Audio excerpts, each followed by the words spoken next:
truck stop fuel island etiquette. Welcome back to Weekend Truckin' YouTube channel, and we are going, sorry about that, we are going to go over truck stop etiquette. Here's a perfect example of what not to do. Do not enter against the flow of traffic. You're not supposed to do that. So as I was fueling up here, maybe one or two hauls ago, I may be in the same line, if not one over from where I was.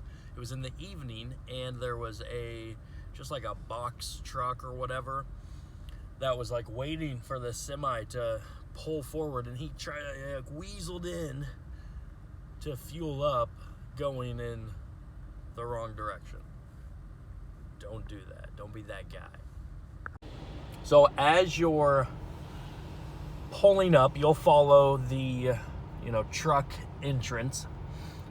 Then you may end up waiting like I'm waiting right now. This is normal. I would say on average, like the big rig trucks, they take somewhere like in the 10 to 15 minute range to fuel up. But as you're waiting, don't get out, don't go into the truck stop. You don't want to do that. You don't want to be the guy that's holding up traffic. But if it's busy, you may be prepared, or you may need to wait 15, 20, 30 minutes. I'm sure it could be even longer, with really, really busy truck stops. If you have a fuel card, like I've talked about in another video, you have to come to the fuel island so that you can enter in all your info on your fuel card to get the discounts that you have. So within whatever, I'm sure other cards have a similar app where you can go in and on a map you can really look at the route, and then fuel prices pop up and they show you what the actual discount is. So you need to be able to enter in your comm data or whatever other cards and systems are out there, like that info. It's like your truck number, and use your comm data card into the pump. This is also a time where you can walk around your trailer, your camper. Just make sure that everything's good, doing a little inspection. So as this truck pulls up, there's a line up there. I'm gonna pull up so that I can fuel up. So what I'll make sure to do when I am down emptying my auxiliary tank, I'll actually shut that off.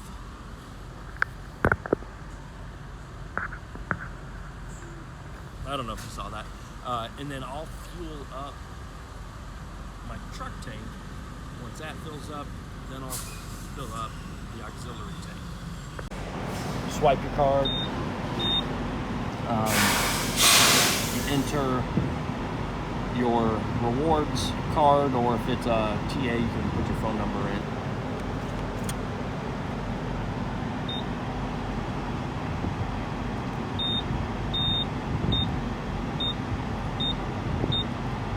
Enter your unit number, which is your truck number that your company will give you. Then again, you're going to select tractor. If you need DEF, maybe you're doing that. I don't have to worry about that.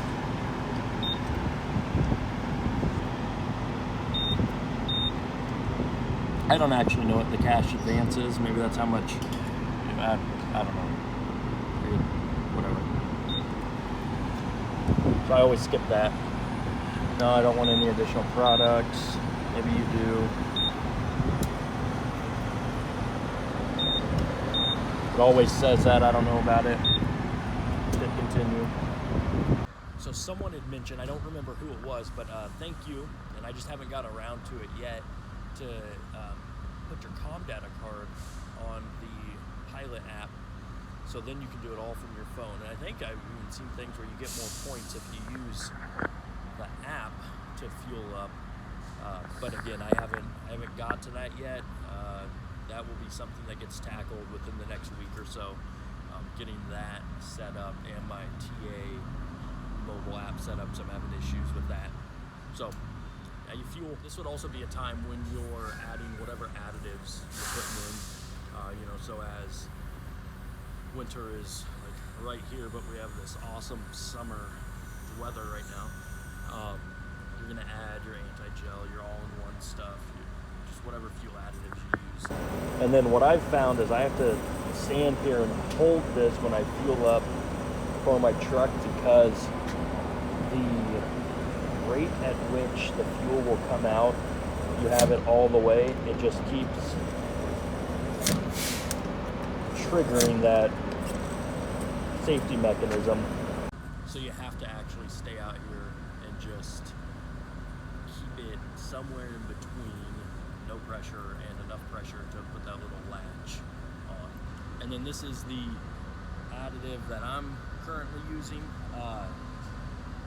I have enough left from the last time I've used this for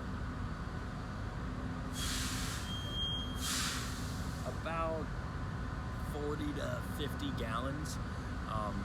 I'm putting, with the tank, the truck tank, I'm putting about 107-ish gallons in.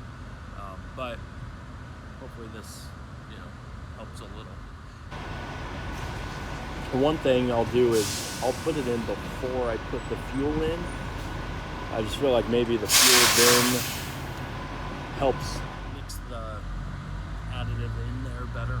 I don't know if it does. It just seems to make sense. Fueling up the auxiliary tank. That's a nice little nail right there. Okay. So I know that I was at 20 gallons before I started fueling the auxiliary tank. So I'll let this get to about 90 gallons and then I'll hop up in the truck. But as that's fueling up, what I'll typically do then is I'll clean the windshield, just getting all the bugs off. There's 0 in the bucket. There wasn't any cleaner in the one right next to me as well, so I don't know. But normally I'll clean that. And then it's kind of nice having a pickup truck with those long extension holes on it, where you can just get the entire windshield from one side. Makes it super quick and really convenient. So I just hopped up in here. It actually just kicked off at 77 gallons. I'll show you what I look at. I'm just looking to try to see, I don't know if you can see in there or not, but just how much more I have to go. So now I'll just hold it full throttle, and I'm just looking to see when it's getting full. So then it's full, done. You want to hop down and then take it out. So that you can put it back in there and not make a mess, or try to hop out of your truck when you got this in your hand. Alright, so lock the auxiliary fuel tank cap up, and now we will pull forward. I have to pee like crazy, and we'll go in. I'm not gonna record in there, I'm just going to the bathroom. It's, you pull to this line,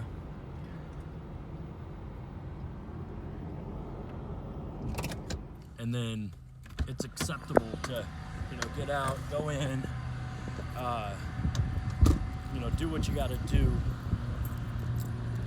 and then be back out here in like 10, 15 minutes, at the most. So maybe you're grabbing some food or whatever, but you're not parking out here to go in and shower or to take your 30-minute break or anything like that. Just, pull off if you're doing something like that. As I'm coming in, the fuel tanker looks like he's getting ready to add fuel in. And so one of the things that I had taken away from orientation was about fueling. And you never want to fuel when they're adding in the fuel to the underground tanks, because what he had said was it just stirs up all that sediment, and with wherever the things are that pump it over to the fuel pumps, it's just catching all of that sediment, so you're just getting kind of contaminated fuel. Again, he has way more experience in the trucking industry. He had said that he used to sell fuel, and so I trust his word on that. So I always try to make sure I'm not fueling up when a fuel tanker is actually putting fuel in the underground pumps. And then a few other things. One of the things in orientation that the guy had talked about was the difference between the ma and pa shops and big, like your big truck stops. And so he recommends not fueling up at the ma and pa shops. They may have killer deals at face value when you're just looking at the sticker price. But he said typically the reason that is because their fuel or their diesel sits longer. And so something about, the longer it sits, water or something. I don't remember. Don't ridicule me for not knowing that. But he said, when you're going to a pilot, a TA, a Petro, whatever, that fuel is consistently going through their systems. So that you're getting fresh fuel or fresh diesel all the time. So that's how our fuel app is set up, that it'll only show large truck stops for like that purpose. So that's just something I felt like is worth sharing. And then I've heard on other videos talking about, like, when you're in the fuel island and you're at the pump, there's a master on the side where you're putting your info in pump, and then a slave pump. So as far as I know, like, we would never use that unless say your auxiliary tank to get in there was over on the other side and it couldn't reach across. But it all goes to that master pump, and you have to get that side set up first. And then lastly, one other thing. When I was getting everything set up with AMSOIL, the sales rep, obviously take it for face value. Sales reps are getting paid for selling. But it just mentioned that as we get into the colder weather, that it's very wise to not only have the anti-gel additives, but to have a recovery additive with you, or I think they're the diesel 911 bottles, like red bottles, because that's meant to be used for if you are gelled up, to instantly thaw things out, and then have extra fuel filters with you in case you need them, so you're not out of commission. You don't have to pay somebody to go or to come out to you and do something that you can do. Obviously, with that being said, you need to make sure you have the tools to be able to change a fuel filter So that's all I got for you on kind of fuel island truck stop etiquette. I hope that was helpful. Hopefully it gave you some insight just as a new guy coming in. And feel free to comment all of the things that I missed, as I'm sure I did. You know, I've fueled up maybe 20 to 30 times, you know, so far over the last just over a month that I've been doing this. So that's what I know right now. And obviously we're all still learning, you know, regardless if you've you know, been doing it for a day or if you've been doing it for 10, 20, 30 years, you know. There's always things to be learned. So that is it. Like, subscribe, share, do all that YouTube stuff. And I will see you in the next video.